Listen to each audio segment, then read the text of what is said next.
মানবিক করিডোর নিয়ে জনগণকে অন্ধকারে রাখার অভিযোগ করেছেন বিএনপির স্থায়ী কমিটির সদস্য অবসরপ্রাপ্ত মেজর হাফিজ উদ্দিন আহমেদ। আরেক স্থায়ী কমিটির সদস্য আমির খসরু মাহমুদ চৌধুরী একই বিষয়ে উদ্বেগ প্রকাশ করে সংশয় জানিয়েছেন, বাংলাদেশ যুদ্ধে জড়িয়ে যাচ্ছে কিনা। মঙ্গলবার জাতীয় প্রেসক্লাবে আলাদা আলোচনা সভায় তারা এসব কথা বলেন। এদিকে চট্টগ্রামে মানবিক করিডোর বাতিলের দাবিতে সংবাদ সম্মেলন করেছে ইসলামিক ফ্রন্ট বাংলাদেশ। টেকনাফের নাফ নদীতে মাছ ধরার সময় সোমবার 2 বাংলাদেশি জেলেকে লক্ষ্য করে গুলি ছোড়ে মিয়ানমারের সশস্ত্র বিদ্রোহী গোষ্ঠী আরাকান আর্মি। এ সময় 3 জেলেকে ধরে নিয়ে যায় তারা। এসব ঘটনায় উদ্বিগ্ন দেশের মানুষ। এ অবস্থায় নানা প্রশ্ন উঠেছে মানবিক করিডোর নিয়েও। মানবিক করিডোর নিয়ে জনগণের মতামত নেওয়া উচিত ছিল বলে মনে করছে বিএনপি। এ নিয়ে সবার সাথে আলোচনা করা প্রয়োজন বলে মনে করেন দলের নেতারা। আমরা কি নতুন কোনো যুদ্ধে জড়িয়ে পড়তে যাচ্ছি?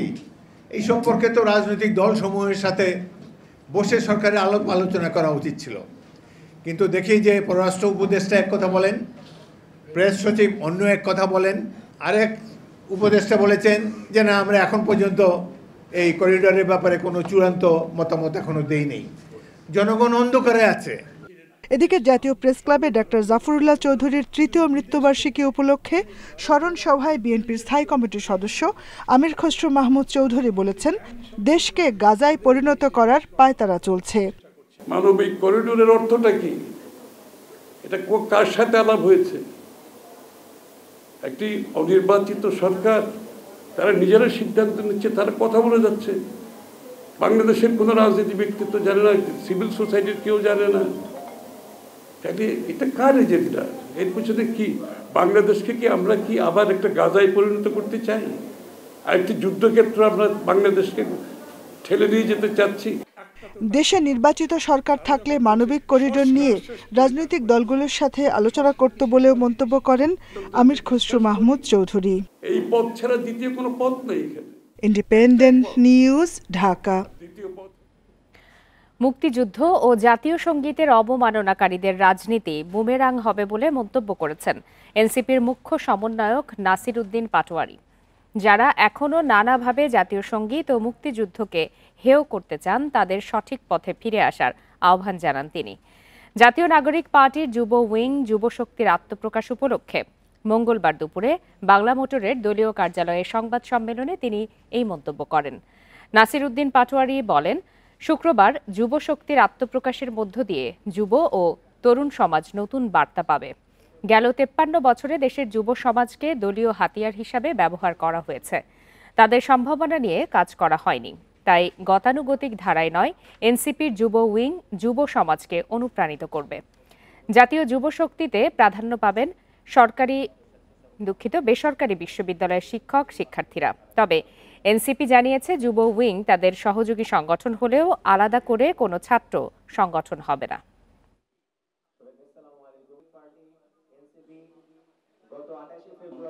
যারা জাতীয় সংগীতের প্রতি অবমাননা করছেন, বুঝে না বুঝে, আমরা তাদেরকে বলবো যে বাংলাদেশের গণমানুষের যে রাজনীতি আকাঙ্ক্ষা প্রতিফলিত হয়েছে, সেখানে আপনাদের অংশগ্রহণ করে মেইন স্ট্রিম পলিটিক্স রাজনীতিতে আসা উচিত।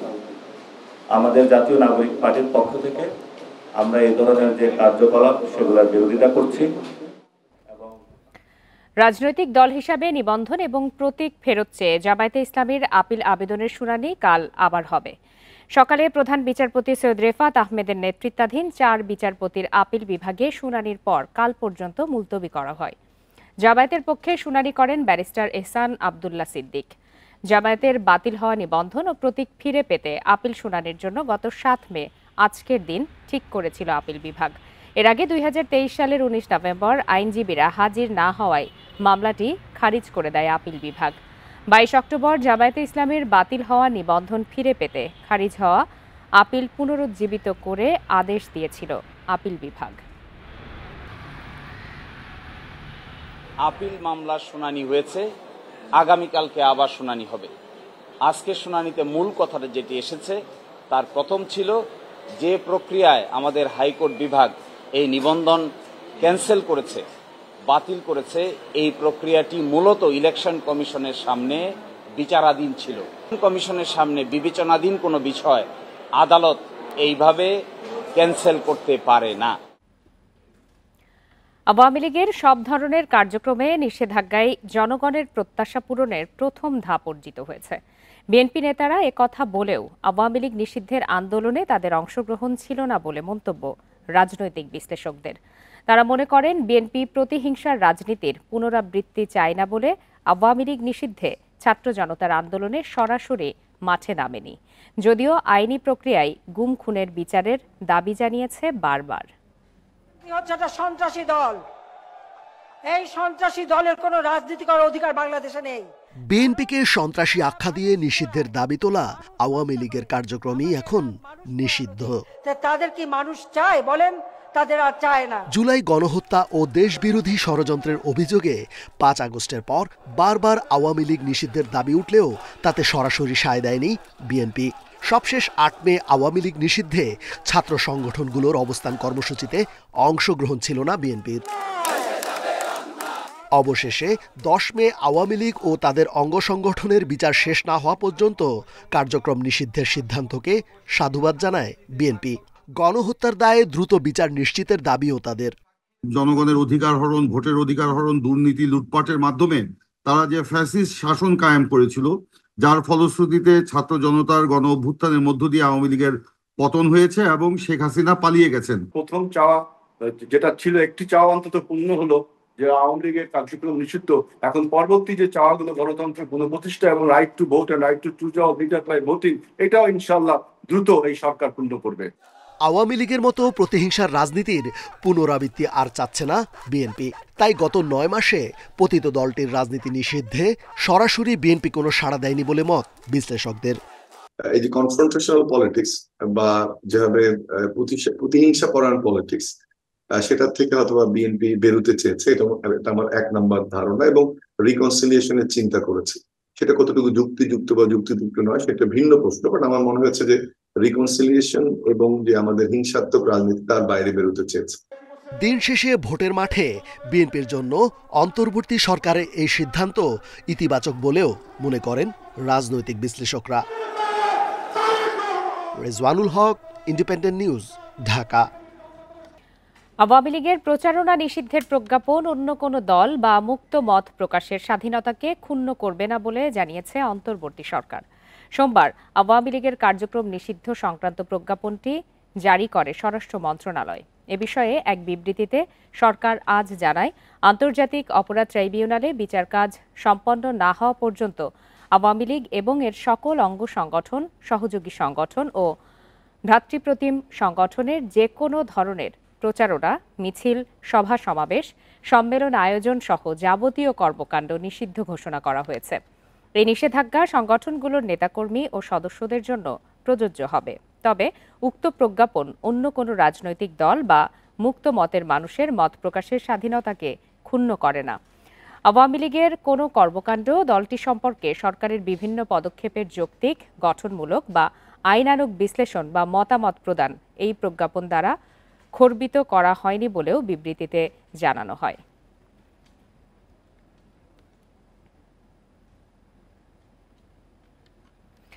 সাবেক এমপি ও শিল্পী মমতাজ বেগমকে 4 দিনের রিমান্ডে পাঠানো হয়েছে। ঢাকার চিফ মেট্রোপলিটন ম্যাজিস্ট্রেট সিএমএম আদালত এই আদেশ দেন। বৈষম্য বিরোধী ছাত্র আন্দোলনে মোহাম্মদ সাগর হত্যা মামলায় তাকে গ্রেপ্তার দেখানো হয়েছে। মমতাজের বিরুদ্ধে সমালোচনা আছে, গান গেয়ে হয়েছেন এমপি, জড়িয়েছেন রাজনৈতিক বিতর্কে। একাধিক হত্যা মামলার আসামি তিনি। চোখ জুড়ানো, মন ভুলানো, দেখতে অতি চমৎকার। ছিলেন মানিকগঞ্জ 2 আসনের সংসদ সদস্য। তবে অভিযোগ আছে মমতাজ বেগম হয়ে উঠেছিলেন বিদ্যুতের ফেরিওয়ালা। এরকম বিদ্যুতের অবস্থা আমাদের হবে, আমাদের ঘুরতে হবে যে বিদ্যুৎ রাখবেন নাকি বিদ্যুৎ। প্রতিদ্বন্দ্বীদের মন্তব্য, রাজনৈতিক প্রজ্ঞা ছাড়াই কেবল গান গেয়েই পেয়েছেন এমপি পদ। সাবেক প্রধানমন্ত্রী শেখ হাসিনাকে খুশি করতে সংসদে গেয়ে উঠতেন তোয়াজ করা গান। আমার নেত্রী শেখ হাসিনা তুলনা যার না। 5 আগস্ট আওয়ামী লীগ সরকারের পতনের পর আড়ালে চলে যান মমতাজ সোমবার রাতে গ্রেপ্তার হন ধানমন্ডি থেকে। গত ১৯ জুলাই মিরপুর ১০ নং গোলচত্বরে অভ্যুত্থানে অংশ নেয়া মোহাম্মদ সাগর হত্যা মামলায় তাকে আদালতে তোলা হয়। মঞ্জুর হয় ৪ দিনের রিমান্ড। উভয় পক্ষের বক্তব্য শোনার পর বিজ্ঞ আদালত এই মমতাজকে, শিল্পী মমতাজ, অবৈধ এমপি এবং হাসিনার ফ্যাসিস্টের পদলোহনকারী এই অবৈধ এমপি মমতাজকে ৪ দিনের রিমান্ড মঞ্জুর করে তদন্তকারী কর্মকর্তার নিকট জিজ্ঞাসাবাদ করার জন্য অনুমতি প্রদান করেন। এই যে আদেশ হয়েছে, আদেশ আমরা সংক্ষুব্ধ হয়েছি, বিক্ষুব্ধ হয়েছি। আমরা এই আদেশের এগেইনস্টে আমরা উচ্চ আদালতে যাব। আমরা আশা করি ন্যায় বিচারের স্বার্থে আইনের শাসন প্রতিষ্ঠার জন্য বিজ্ঞ উচ্চ আদালতে আমরা ন্যায় বিচার পাব। ২০০৮ সালে আওয়ামী লীগের সংরক্ষিত সংসদ সদস্য হন মমতাজ। ২০১৪ ও ২০১৮ সালে নৌকা প্রতীক নিয়ে এমপি হন। ২০২৪ সালে মানিকগঞ্জ ২ আসনে স্বতন্ত্র প্রার্থীর কাছে হেরে যান তিনি। পরে সিংগাইর উপজেলা আওয়ামী লীগের সভাপতির দায়িত্ব পান। রেজওয়ানুল হক, ইন্ডিপেন্ডেন্ট নিউজ, ঢাকা। দুদকের করা মামলায় ডাক্তার জুবাইদা রহমানের ৩ বছরের সাজার বিরুদ্ধে আপিলের অনুমতি দিয়েছে হাইকোর্ট। ৫৮৭ দিনের বিলম্ব মওকুফ করে এই অনুমতি দেয় আদালত। বিচারপতি খসরুজ্জামানের একক বেঞ্চ আজ জুবাইদা রহমানের লিভ টু আপিল মঞ্জুর করে। সরকার পরিবর্তনের পর গত বছরের অক্টোবরে এই মামলায় বিএনপির ভারপ্রাপ্ত চেয়ারম্যান তারেক রহমানের স্ত্রী জুবাইদা রহমানের সাজা স্থগিত করে সরকার। জ্ঞাত আয় বহির্ভূত সম্পদের অভিযোগে ২০০৮ সালের ২৬ সেপ্টেম্বর তত্ত্বাবধায়ক সরকারের শাসনামলে তারেক রহমান, তার স্ত্রী জুবাইদা ও জুবাইদার মা ইকবাল মান্দ বানুর বিরুদ্ধে কাফরুল থানায় মামলা করে দুদক। ২০২৩ সালে আদালত তাকে ৩ বছরের কারাদণ্ড ও ৩৫ লাখ টাকা অর্থদণ্ড দেয়।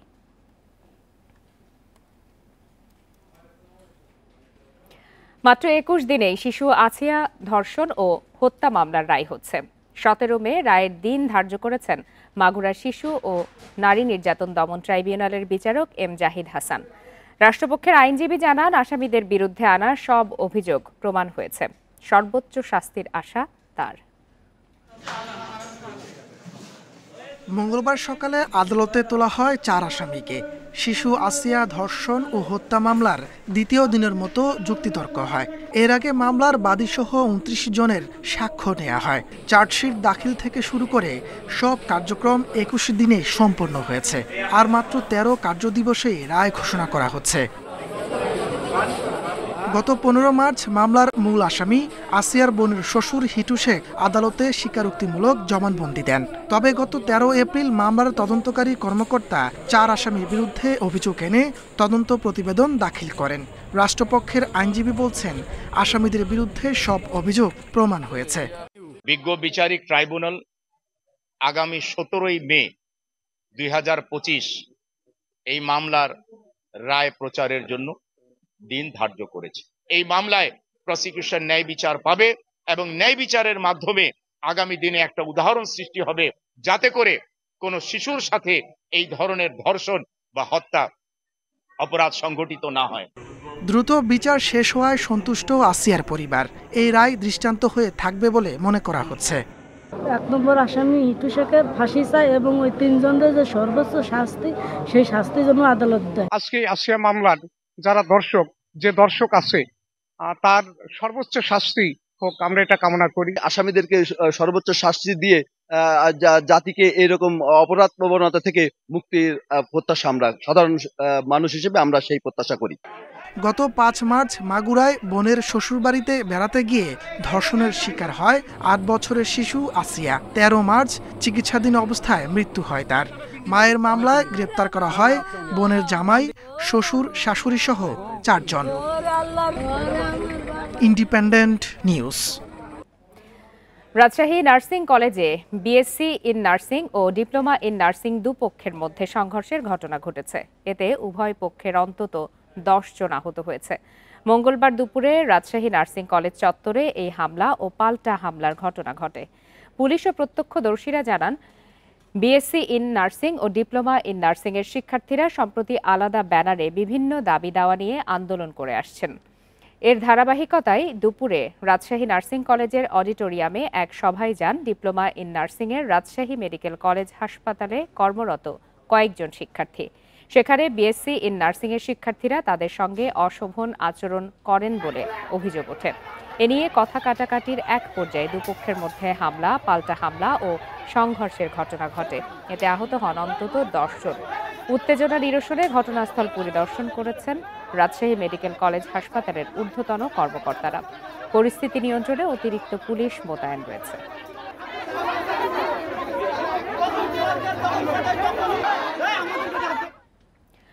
রাজস্ব বোর্ড এনবিআরকে বিলুপ্ত করে রাজস্ব নীতি ও রাজস্ব ব্যবস্থাপনা নামে দুটি বিভাগ করা হয়েছে। বিশ্লেষকরা বলছেন, স্বচ্ছতা ও জবাবদিহির পাশাপাশি বাড়বে কাজের পরিধি। সকালে সচিবালয়ে অর্থ উপদেষ্টা জানান, এনবিআর বিলুপ্ত করে দুটি বিভাগ হলেও প্রতিষ্ঠানটির কর্মকর্তাদের দুশ্চিন্তার কারণ নেই। আলোচনা করেই সিদ্ধান্ত নেওয়া হয়েছে। আইএমএফের নানা শর্ত সংস্কারের অংশ হিসেবে শেষ পর্যন্ত জাতীয় রাজস্ব বোর্ড এনবিআরকে দুই ভাগে ভাগ করা হয়েছে। সোমবার রাতে এই সংক্রান্ত অধ্যাদেশ জারি করা হয়। সংস্থাটি ভেঙে রাজস্ব নীতি ও রাজস্ব ব্যবস্থাপনা নামে দুটি বিভাগ সৃষ্টি করা হয়েছে। অধ্যাদেশে শুধু রাজস্ব নীতি বিভাগের কার্যপরিধি সামান্য পরিবর্তন আনা হয়েছে। রাজস্ব ব্যবস্থাপনা বিভাগের প্রশাসনিক পদগুলোয় প্রশাসন ক্যাডার কর্মকর্তাদের পাশাপাশি আয়কর ও কাস্টমস ক্যাডার কর্মকর্তাদের রাখা হয়েছে। এ বিষয়ে অর্থ উপদেষ্টা বলেন, সব দেশেই এমন আলাদা বিভাগ থাকে। এনবিআর এর কর্মকর্তাদের সাথে আলাপ করেই এটি করা হয়েছে। এতে রাজস্ব আদায়ে কোনো প্রভাব পড়বে না। ওদেশে যে আলাপ করি না তা না, কারণ আলাপ যদি মনে করেন এনবিআর হাজার হাজার কর্মচারী সদস্যের সাথে আলাপ করে তা না, যারা মেম্বার সদস্য ডেফিনেটলি তাদের সাথে আলাপ করে। ওদিকে আবার প্রশাসনের লোকের কিছু মন্তব্য তাদের সাথে আলাপ করা হয়েছে। অধ্যাদেশে বলা হয়েছে, রাজস্ব নীতি বিভাগ কর আইন প্রয়োগ ও কর আদায় পরিস্থিতি পর্যবেক্ষণ করবে। রাজস্ব সংগ্রহের মূল কাজ করবে রাজস্ব ব্যবস্থাপনা বিভাগ। নিয়োগের ক্ষেত্রে দক্ষ যোগ্য ব্যক্তিদের অগ্রাধিকার দেওয়া উচিত বলে মনে করেন বিশ্লেষকরা। রাজস্ব নীতি প্রণয়ন এটা একটা খুব গুরুত্বপূর্ণ কাজ এবং নীতিতে বাস্তবায়নও খুব গুরুত্বপূর্ণ কাজ।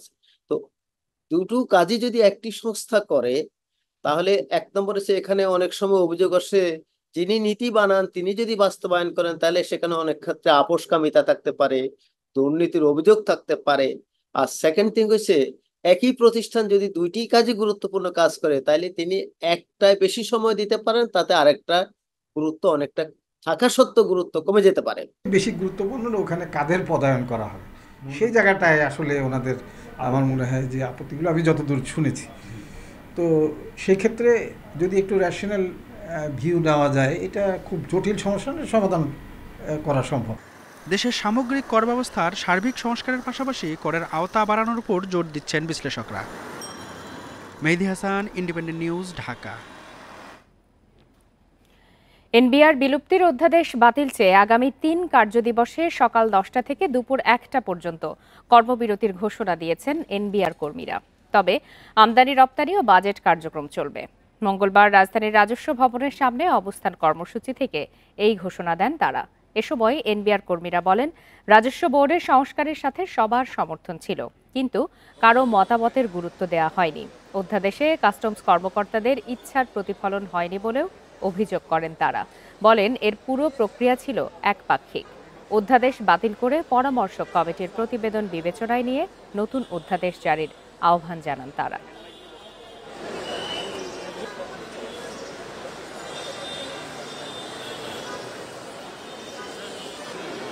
একটা নিলে হয় না, শেয়ার করে দিতাম।